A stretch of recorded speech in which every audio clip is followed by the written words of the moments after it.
Bismillahirrahmanirrahim. Assalamualaikum warahmatullahi wabarakatuh.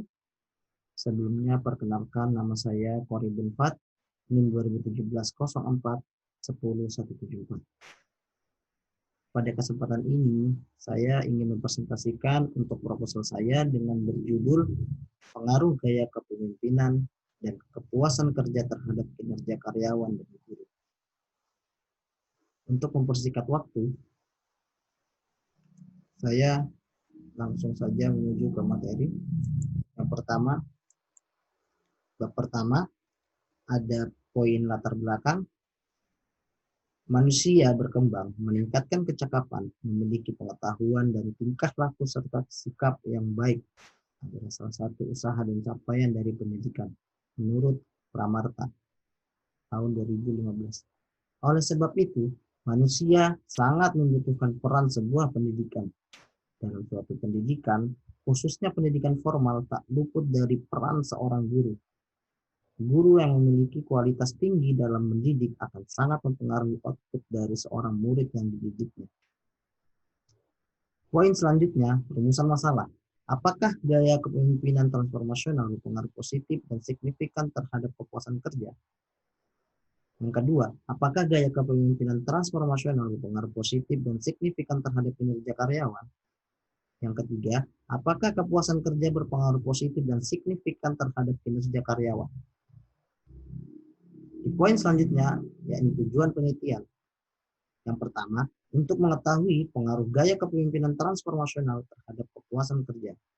Untuk mengetahui pengaruh dari variabel gaya kepemimpinan transformasional terhadap kinerja karyawan.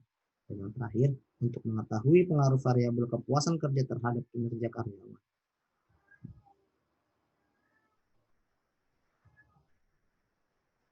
Di poin selanjutnya, yakni manfaat penelitian.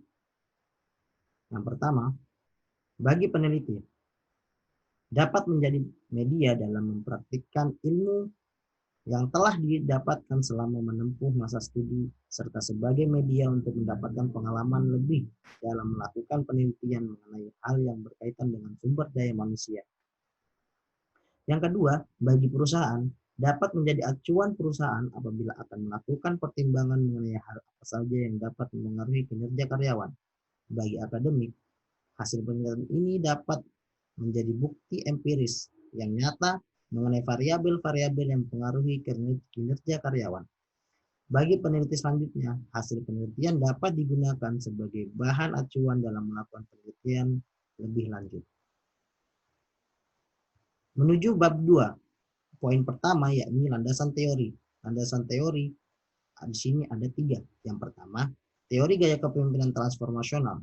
Yang kedua, teori kepuasan kerja, teori kinerja karyawan.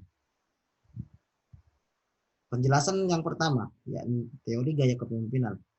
Menurut Robin 2006, mendefinisikan gaya kepemimpinan sebagai sebuah cara yang digunakan oleh seorang pemimpin untuk mempengaruhi kelompok atau individu agar tercapai sasaran kelompok.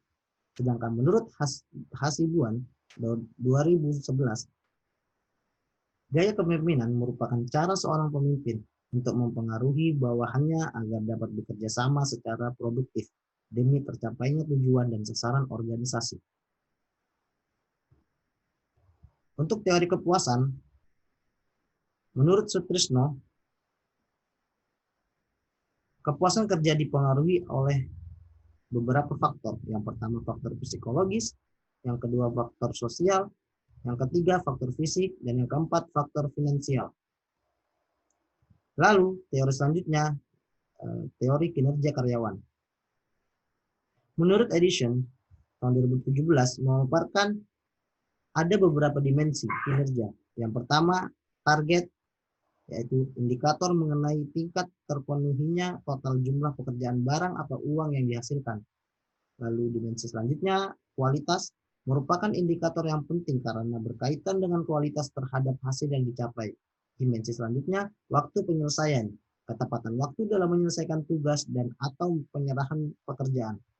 Taat asas dalam menjalankan pekerjaan harus dilaksanakan dengan tepat, benar, dan dapat dipertanggungjawabkan. Poin selanjutnya, penelitian terdahulu. Di sini Saya mengambil ini karena saya menemukan research gap pada penelitian ini. Penelitian dilakukan oleh Denny Arianto pada tahun 2017 mengenai pengaruh kepuasan kerja terhadap kinerja karyawan yang menunjukkan hasil bahwa kepuasan kerja tidak memiliki pengaruh yang signifikan terhadap kinerja karyawan. Untuk hipotesisnya, saya di sini ada 3. Yang pertama, pengaruh gaya kepemimpinan transformasional terhadap kepuasan kerja.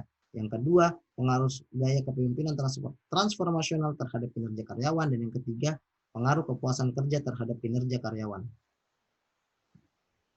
Berikut adalah kerangka pemikiran penelitian saya nanti.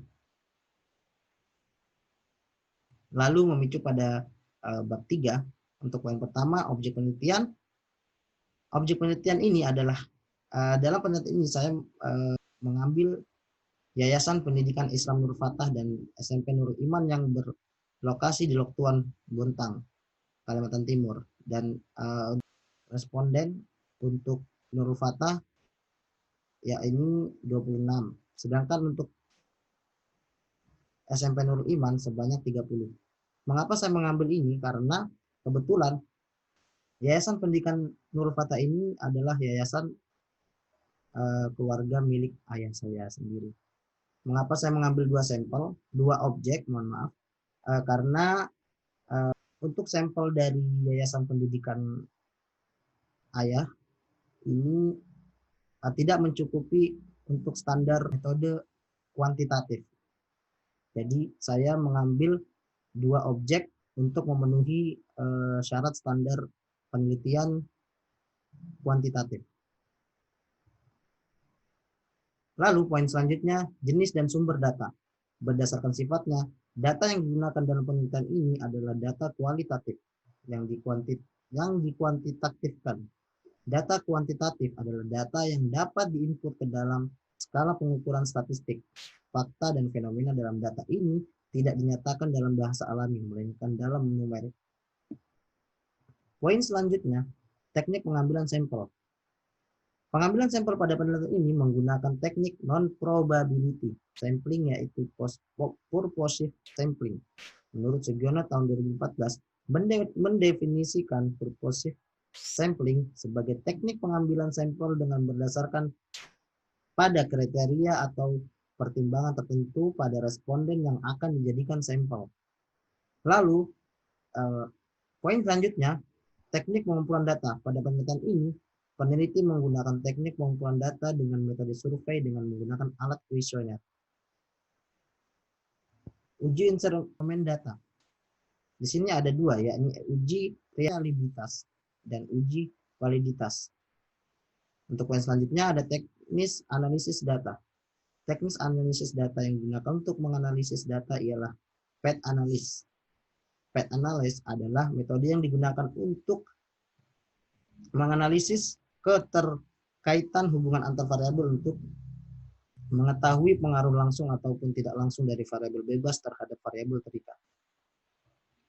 Sekian presentasi dari saya. Bila ada salah mohon dimaafkan. Wassalamualaikum warahmatullahi wabarakatuh.